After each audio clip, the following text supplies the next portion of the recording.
Hey everybody, Ralph here wanting to talk about the challenges of running a spiritual business.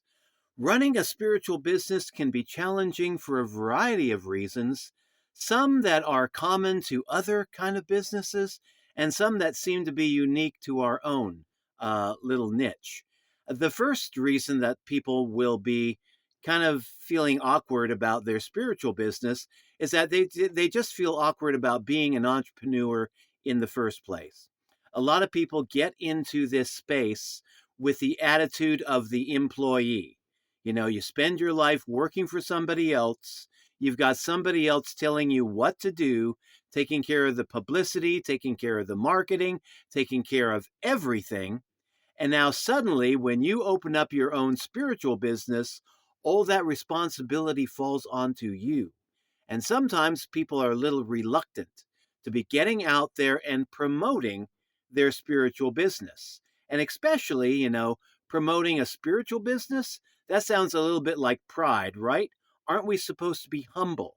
Well, we do have to find some way of promoting our spiritual business because just posting on social media, just making YouTube videos and TikTok videos, it will gain you some traction. It will get you some views, but will it necessarily get you sales? Will it get people coming into the doors of your spiritual business? Sometimes yes, most of the times no. We have to be more active and we have to be out there reaching out to people and helping them solve their problems. Whatever your spiritual business is all about, you need to be willing to reach out to people, let them know what you do, find out if they have a need for what you do, and then if they do, go ahead and offer your service. Let them take a look at it, see if they like it. But the worst thing that you can do is try to not promote your spiritual business because that's what we absolutely need to do.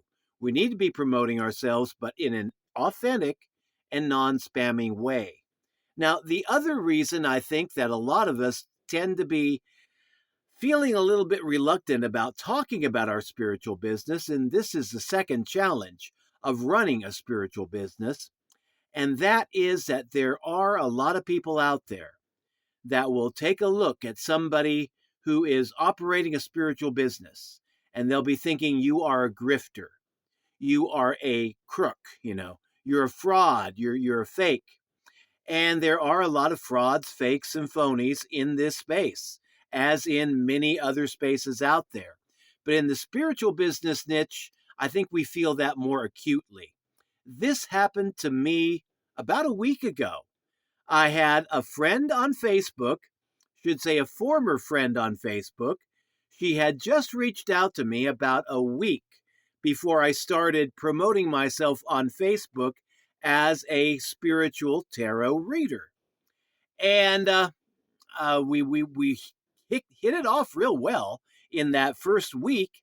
And then all of a sudden, a few days later, I got this message from her on Facebook saying, WTF, Ralph, you're a tarot reader? And I didn't know what to make of that at first, but I went ahead and I responded back to her very politely that yes, my wife and I had been professional tarot readers for the last 15 years. And yeah, this isn't something that we just decided to do. We've been doing it for a while. We just started to, promote it on our own private networks. But before I got the message sent to her, I noticed she had already unfriended me. So this lady went from, oh, Ralph, I love the way you do business. You seem to be so honest, so authentic. That was her take on me before she knew I was a tarot reader. And then all of a sudden, I start talking about tarot on my Facebook page. And all of a sudden, she says, WTF, you're a tarot reader? I've got to unfriend you. And I mean, it's just amazing. The conclusions, the false conclusions and false assumptions people will make against people like tarot readers, astrologers, people who teach meditation, people who are, teaching different manifestation techniques. They tend to list us all under the category of fakes, frauds, and phonies. Well, three categories, I guess. But anyway, and I think that's another reason why a lot of people feel awkward about promoting their spiritual business. But you know what? People are going to judge us no matter what. They're going to judge us for what you do. And if you don't do it, well, they'll judge you for not doing it too. So the best thing that you can do, whether you're running a spiritual business or any other kind of business online, promoting it on social media, the best thing that you can do is to be yourself. Be truthful, be authentic, and in your marketing, focus on how you can help other people.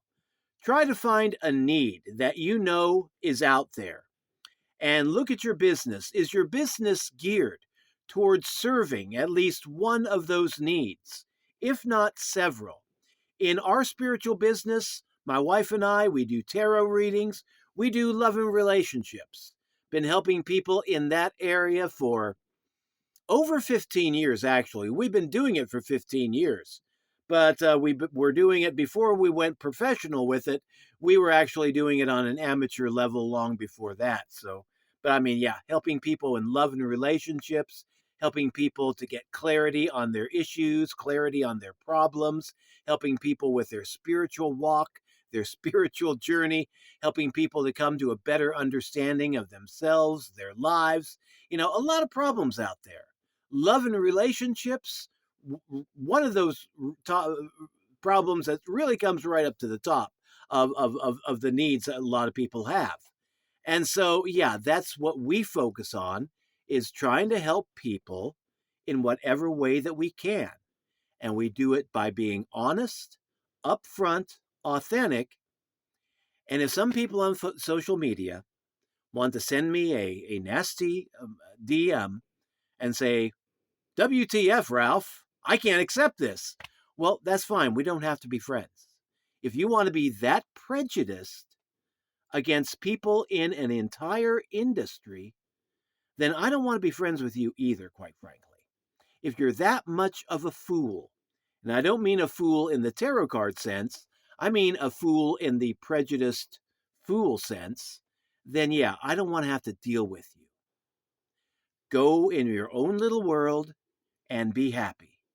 But as far as we go, in our spiritual business, we try to find people in all walks of life, across the gamut.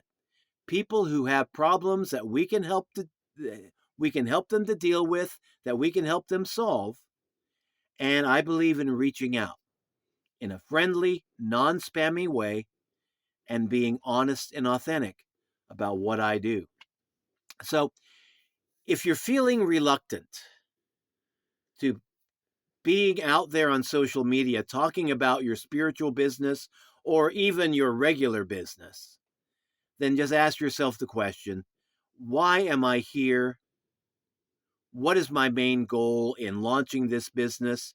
Am I trying to help other people, or am I only trying to earn a paycheck? If you're only trying to earn a paycheck, which is important, it's important to be able to pay the bills and keep the lights on. I know that.